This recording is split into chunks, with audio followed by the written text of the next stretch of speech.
कभी ये ख्याल आया है कि जानवर आग क्यों नहीं जला सकते? मतलब सोचिए, एक शेर, जंगल का राजा, या एक हाथी इतना समझदार, या फिर बंदर जो हमारे इतने करीबी माने जाते हैं, कोई भी क्यों नहीं, सिर्फ हम इंसान ही क्यों? इसका जवाब किसी गहरे रहस्य में नहीं बल्कि हमारे अपने हाथों में ही छिपा है। आज हम ऋग्वेद के मंडल 1 के सूक्त 141 से 150 पर आधारित एक विश्लेषण की गहराई में उतरने वाले हैं। और इस विश्लेषण के केंद्र में है ऋषि दीर्घतमस की एक बड़ी ही दिलचस्प पहेली। वो कहते हैं कि अग्नि की एक माँ नहीं है, बल्कि 10 माताएं हैं। और पहली बार में ये सुनने में पूरी तरह से एक मिथोलॉजिकल कहानी लगती है ना। 10 माता हैं, अग्नि का गर्भ। ऐसा लगता है जैसे हम किसी देवलोक की कहानी सुन रहे हों। लेकिन अगर हम इस पर से वो पौराणिक परत हटाकर इसे जीव विज्ञान और भौतिकी के चश्मे से देखें, तो ये पहेली असल में मानव विकास और हमारी दुनिया के बारे में एक बहुत गहरी, एक वैज्ञानिक समझ को सामने रखती है। तो चलिए इन हजारों साल पुराने श्लोकों में छिपे साइंटिफिक मेटाफर्स को एक एक करके खोलते हैं। देखते हैं कि ये प्राचीन शब्द हमें आज क्या सिखा सकते हैं। तो इस 10 माताओं वाली पहेली से ही शुरू करते हैं। हाँ, तो विश्लेषण का जो पहला हिस्सा है वो ऋग्वेद के श्लोक 1.141.2 और 1.144.5 से आता है। ऋषि कहते हैं 10 युवतियां इस गर्भ यानी अग्नि को धारण करती हैं और दूसरी जगह उसकी 10 माताएं उसे चारों तरफ से घेर लेती हैं। अब ये सुनकर तो मेरे दिमाग में सबसे पहले देवियों की ही कोई तस्वीर बनती है। और ये सोचना स्वाभाविक है। ज्यादातर परंपरागत व्याख्याएं इसी तरफ इशारा करती हैं। लेकिन ये विश्लेषण एक बिल्कुल अलग रास्ता अपनाता है। वो कहता है कि जवाब किसी स्वर्ग में नहीं, हमारे अपने शरीर में है। क्या हो अगर ये 10 माताएं देवियां न हों, बल्कि हमारी अपनी 10 उंगलियां हों? एक मिनट, हमारी 10 उंगलियां? ये तो बहुत बड़ा लीप है। मतलब एक दिव्य पहेली का इतना भौतिक जवाब हम कैसे मान लें कि ऋषि का इशारा हमारी उंगलियों की तरफ था? सवाल बिल्कुल जायज है। इसका जवाब इस बात में छिपा है कि प्राचीन काल में आग पैदा कैसे की जाती थी। कोई माचिस या लाइटर तो था नहीं। आग मंथन से पैदा होती थी, मतलब 2 लकड़ियों को आपस में रगड़कर। अब जरा उस प्रक्रिया की कल्पना कीजिए। एक सूखी लकड़ी नीचे है और दूसरी को उस पर रखकर तेजी से घुमाना है। मैंने वीडियो में देखा है, ये बहुत मुश्किल काम लगता है। इसमें जबरदस्त ताकत और स्किल दोनों चाहिए। एक हाथ से नीचे की लकड़ी को मजबूती से पकड़ना पड़ता है। ठीक पकड़ा आपने। पकड़ यानी ग्रिप। और सिर्फ पकड़ ही नहीं, बल्कि सटीकता और सहनशीलता भी। और ये तीनों चीजें हमें कौन देता है? हमारी ये 10 उंगलियां और उनके साथ काम करने वाले हमारे 2 अंगूठे। ऋषि यही कह रहे हैं कि आग कोई चमत्कार नहीं है जो आसमान से टपकती है। उसे जन्म देने वाली, उसे गर्भ में धारण करने वाली ये 10 उंगलियां ही हैं। इसीलिए उन्होंने इन्हें माताएं कहा। अरे वाह, अब ये बात समझ में आ रही है। तो ये असल में मानव विकास के सबसे बड़े टर्निंग पॉइंट की तरफ एक इशारा है। एंथ्रोपोलॉजी मतलब मानव विज्ञान भी तो यही कहता है ना कि इंसानों के विकास में असली उछाल तब आया जब हमने औजार इस्तेमाल करना सीखा, और उस सब की जड़ में हमारा अपोजिबल थंब है। आपने बिल्कुल सही नब्ज पकड़ी है।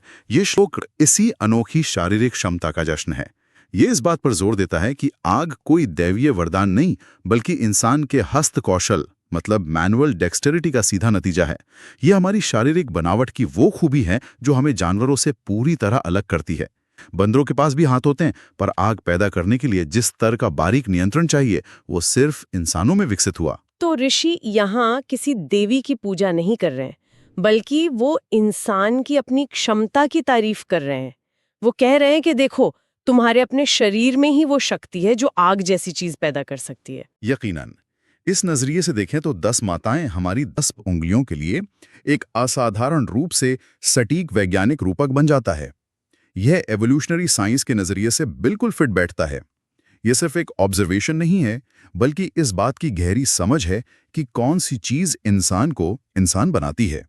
ठीक है, मैं 10 उंगलियों वाली बात से पूरी तरह सहमत हूँ। ये हमारी शारीरिक बनावट के बारे में है जिसने हमें आग पैदा करने का मौका दिया। लेकिन सिर्फ एक चिंगारी पैदा कर लेना ही तो काफी नहीं होता। उसे जलाए रखना असली चुनौती है। और मुझे लगता है विश्लेषण का अगला हिस्सा इसी के बारे में है। श्लोकों में हवा का भी जिक्र है। हाँ बिल्कुल। अब हम जीव विज्ञान से भौतिकी की दुनिया में कदम रख रहे हैं।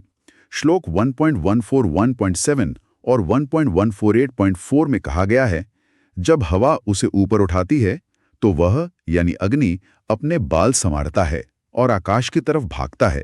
अपने बाल संवारता है, ये सुनकर आग की नाचती हुई लपटों की तस्वीर दिमाग में आती है। और आकाश की तरफ भागना, ये बहुत खूबसूरत इमेजरी है।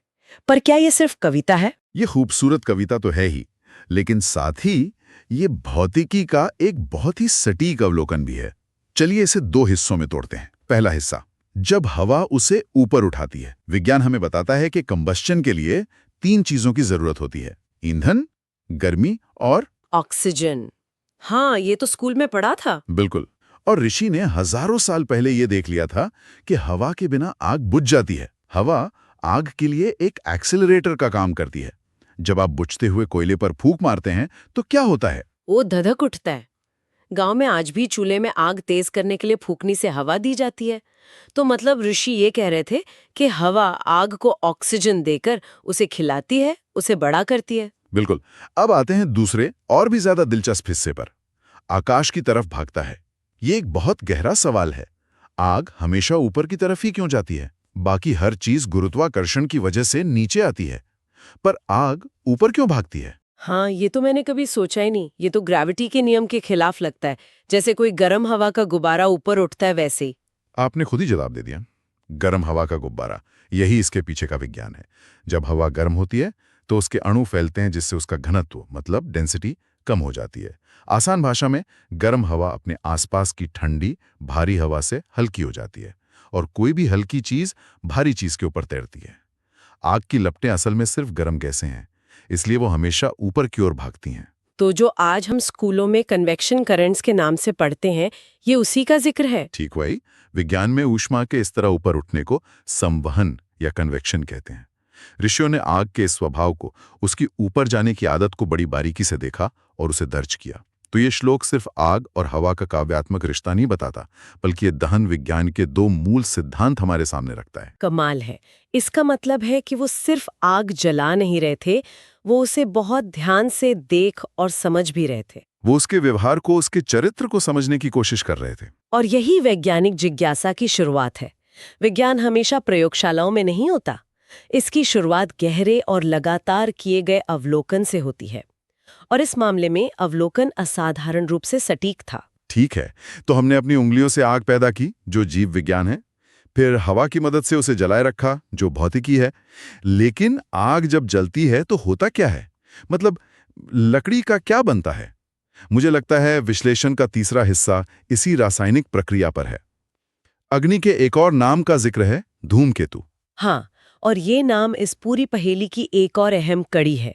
आज हम धूमकेतु शब्द का इस्तेमाल कॉमेट के लिए करते हैं, लेकिन इसका मूल अर्थ समझना जरूरी है।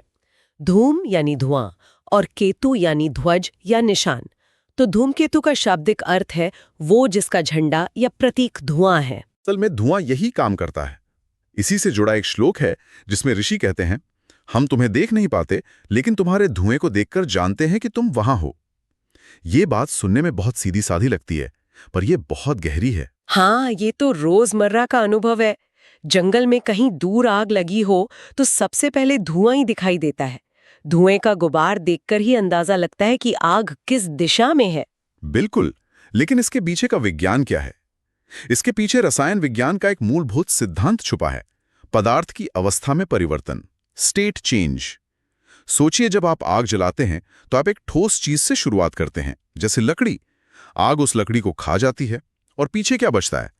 राख और ढेर सारा धुआं। तो धुआं उस लकड़ी का ही बदलावा रूप है। हाँ, धुआं कोई अलग चीज नहीं है। वो वही लकड़ी है जो रासायनिक प्रक्रिया से गैस और बहुत छोटे छोटे कणों में बदल गई है। ठोस पदार्थ गैस में बदल गया है। ऋषियों ने यह पहचाना कि धुआं और आग अलग नहीं है। धुआं आग का ही एक संकेत है। उन्होंने देखा कि आग खुद कभी कभी अदृश्य हो सकती है, जैसे कोयले के अंदर सुलगती आग, लेकिन उसका अस्तित्व धुएं से हमेशा जाहिर हो जाता है। तो धूमकेतु नाम रखना सिर्फ एक काव्यात्मक कल्पना नहीं थी, बल्कि एक वैज्ञानिक निष्कर्ष था। ये कहना कि धुआं दहन की प्रक्रिया का सबसे बड़ा सूचक, इंडिकेटर है, ये अपने आप में एक साइंटिफिक स्टेटमेंट है। ठीक कहा। उन्होंने आग को एक अदृश्य शक्ति माना और धुएं को उसका प्रकट रूप या ध्वज। ये दिखाता है कि वो पदार्थ के एक रूप से दूसरे रूप में बदलने की प्रक्रिया को समझ रहे थे। तो अगर हम इस पूरी चर्चा को समेटें तो ये एक तरह से आग जलाने की पूरी यूजर मैनुअल जैसी लगती है, जो विज्ञान की 3 अलग-अलग शाखाओं में फैली हुई है। अगर हम इसे संक्षेप में देखें तो निष्कर्ष यही है कि ऋग्वेद के इन सूक्तों में 3 प्रमुख वैज्ञानिक अवधारणाएं बहुत खूबसूरत रूपकों में छिपी हुई हैं।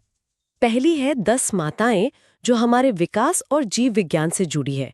ये आग पैदा करने के लिए हमारी 10 उंगलियों के अनोखे कौशल को सलाम करती है। दूसरी है हवा और आग का रिश्ता, जो भौतिकी की बात करता है।